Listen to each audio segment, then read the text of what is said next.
UN want to sabotage President Trump's speech? How about the escalator failing? I am going to show you what the media didn't show you. Stay on. This is what Trump had to say. I have to tell you, before I even walked into this building, there was a little excitement. Some of you saw it. The escalator stopped, right as I was coming up. Can you believe it? Total failure. They're looking into it right now. The Secret Service is investigating. But I said to myself, if they think they can stop me with a broken escalator, they don't know me very well. And then, on top of that, when I came in here, the teleprompter went dark, twice. And the microphones, you all heard it, they cut out. Total mess. Some people are calling it sabotage. I'll let the investigators figure it out. But I want you to know, I don't need a teleprompter. I don't need microphones. I can speak from the heart. All I got from the United Nations was an escalator that on the way up stopped right in the middle. If the First Lady wasn't in great shape, she would have fallen. But she's in great shape. We're both in good shape. We both stood. And then a teleprompter that didn't work. These are the two things I got from the United Nations, a bad escalator and a bad teleprompter. Thank you very much. And by the way, it's working now. It just went on. Thank you. Now let's talk about the United Nations. This institution was created with great hopes, incredible hopes. But let's be honest, too often it's become a place of empty words, bureaucracy, failure. Nations talk, and nothing gets done. I'm here to tell you the truth. The UN must either live up to its mission, or it risks becoming completely irrelevant. How about our borders and sovereignty? Every nation has the sacred right, the sacred duty, to defend its sovereignty. That means strong borders. That means protecting your people, not handing your country away. Too many leaders have surrendered their nations to uncontrolled migration, to crime, to chaos. It must end. Close your borders. Expel those who break your laws. Put your citizens first again. We've also heard endless lectures about climate change. The so-called experts, the globalists, they say it's the greatest crisis of our time. But I'll tell you the truth. It's the greatest con job ever perpetrated on the world.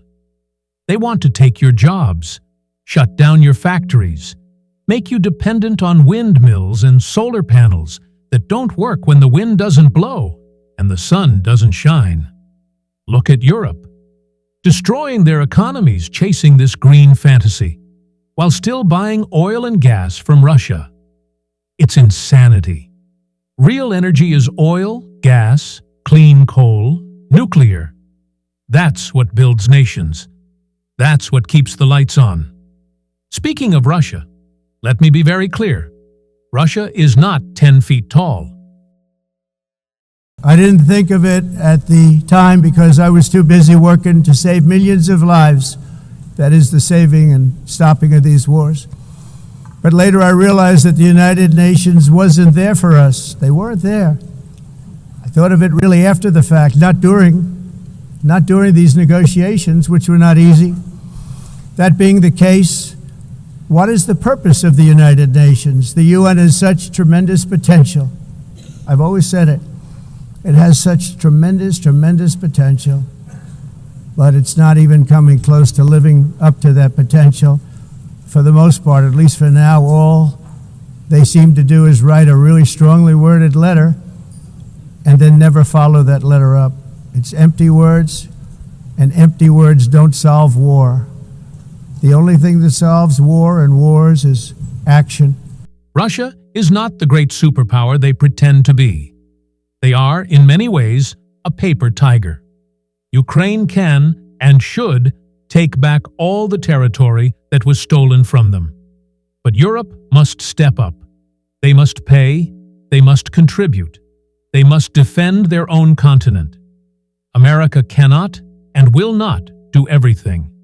And I will say this to Moscow: if Russia refuses to negotiate peace, if they continue their aggression, there will be consequences. Strong tariffs, crushing sanctions. You've never seen anything like it. We also face the continuing tragedy in Gaza. My position is simple. The recognition of a Palestinian state under current leadership only empowers terrorists like Hamas. We want peace, true peace, but it will never come from rewarding violence. I've always said, peace comes through strength, not weakness. And when I was in office before, we had no new wars. In fact, we ended wars people said could never end.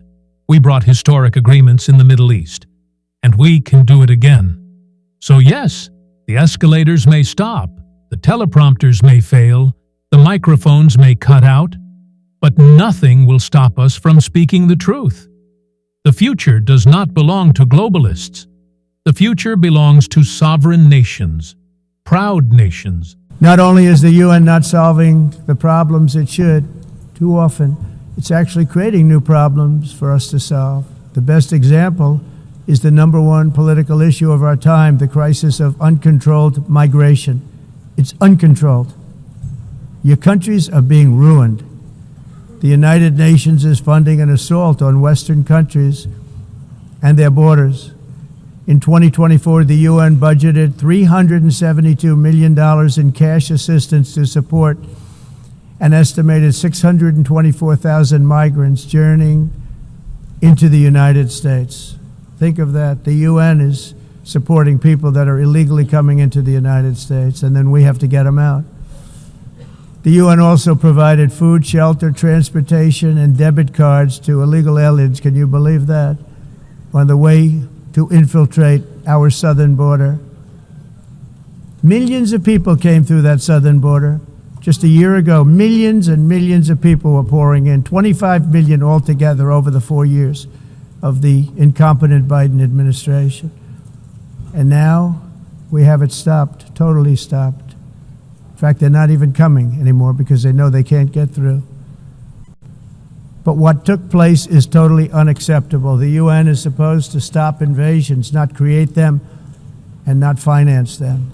In the United States, we reject the idea that mass numbers of people from foreign lands can be permitted to travel halfway around the world, trample our borders, violate our sovereignty, cause unmitigated crime, and deplete our social safety net. And together, if we put our people first, we will make our countries great again. We will make the world safe again. And yes, we will make America greater than ever before. Thank you. All I got from the United Nations was an escalator that on the way up stopped right in the middle. If the First Lady wasn't in great shape, she would have fallen. But she's in great shape. We're both in good shape. We both stood. And then a teleprompter that didn't work. These are the two things I got from the United Nations, a bad escalator and a bad teleprompter.